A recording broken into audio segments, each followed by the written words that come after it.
The final is taking place on Open Palms. We've got a symmetrical matchup of UEF between Yudi in the top left and Whiteheart, otherwise known as Petric, in the bottom right. And hopefully there will be no more shenanigans, and apparently there are not, because I see land factories for both people. So Open Palms is a little bit of a complicated map to start. Care to share a build order with us? 5 pigeons, second airborne first, sort of. Like, you can economize on 1 pigeon because of the cost of the bonner, and 1 pigeon because of a little bit of reclaim around your starting position. And this gets a relatively fast bomber, but since there are many players using it, some people open 5 pigeon second air fighter first. And the air factory for both builds is in the core, so you can use it more quickly and not at the hydro. And from the hydro power, you build a ring of land factories to operate. That was going to be my next question, whether the air factory belongs next to the hydro or in your base. So good dealio there. That is a mistake that I've made quite often in the past then, because I almost always build my air factory once I walk forward. And it does look like Yudi is doing that. He's got his ACU walking up, assisting the build on the hydro, and then going for the air factory. Well, it's not necessarily a mistake. It really depends on how much you want to capitalize on early air. And if you think it's extremely important, you want to have it in your core.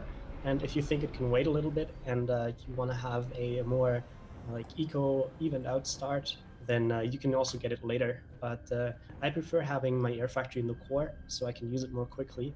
And in some extremely lucky games, even kill hydro building engineers. Does the hydro has a lower build time than the 5 individual T1 power generators it replaces, correct? I guess, but the travel time, of course, is a factor. Yeah, I was about to say, between the travel time, I know you lose time with the travel, but you gain time with the hydro. So I would be curious to know whether or not that is a net wash, or if one has an advantage over the other. I think in terms of time, you have a net benefit from going for the air factory in your core, but in terms of eco, you have a net benefit from building it next to the hydro instead. Holy mother of land factory planning. Looks like Petric is going for 9 land factories to start with. That is incredible.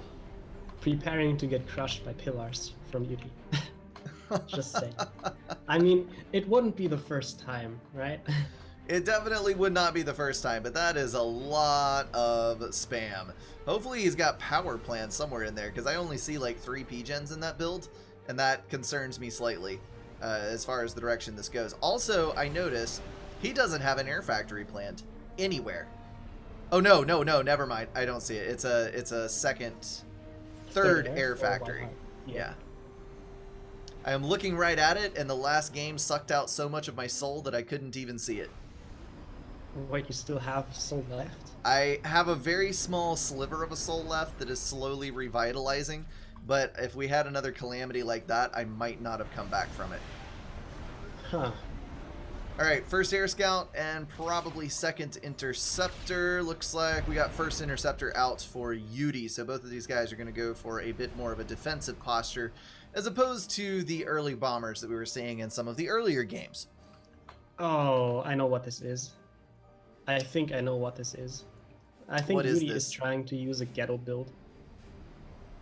A ghetto build? Yeah. Like oh my goodness. He is. He's probably, like, he knows that Whiteheart has to beat him twice to win, and that's why he can try once risky and once for real, sort of, right? That is going to be scouted, though. There is a scout across already. Let's see if you actually found Oh it, my goodness.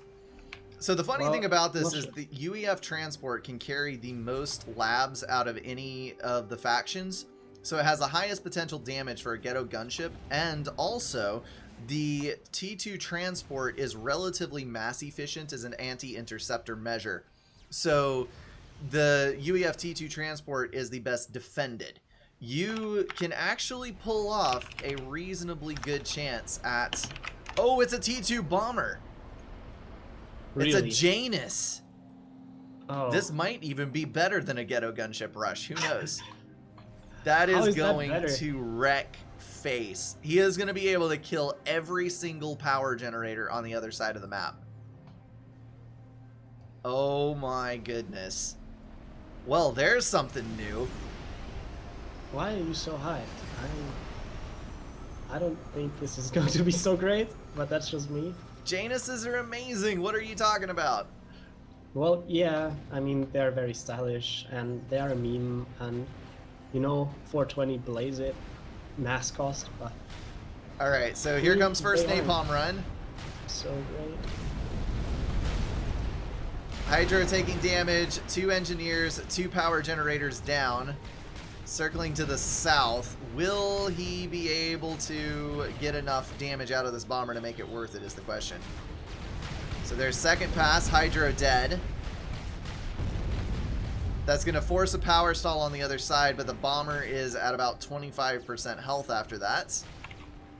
And 200 HP, 156, and it's down. But another bomber is on the way in. This is ludicrousness at work right here. Whiteheart is starting to build power outside his main base, which is very good. Napalm run gonna take out every single power generator next to the land factory. Whiteheart does have the map control though, and well, of course he's going to bottleneck around power. That's a given. But as long as he builds enough power in places other than his main base, I don't think Yudi can get a production rate of Janus to kill all of them.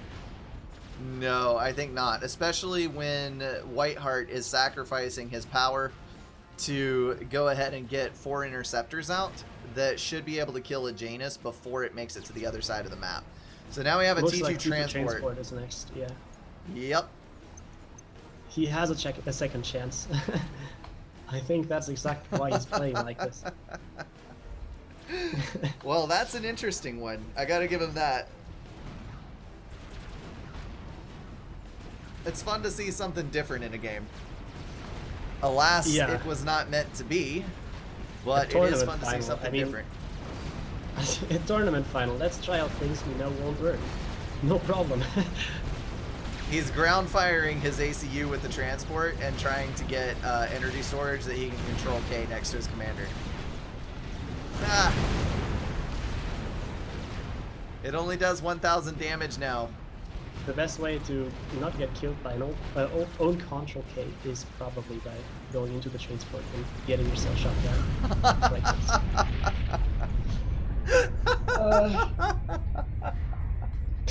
this. Frick. Oh my goodness. This tournament you are breaking. That might have killed the rest of my soul. That's okay though. You didn't need one anyways. That is gonna wrap everything up for this video, guys. If you enjoyed it, feel free to drop a like and share it with someone. If you want to support the channel, catch the streams, or join the Discord, check out the links in the description. Thank you all for being at least partially insane, and I will see you in the next one.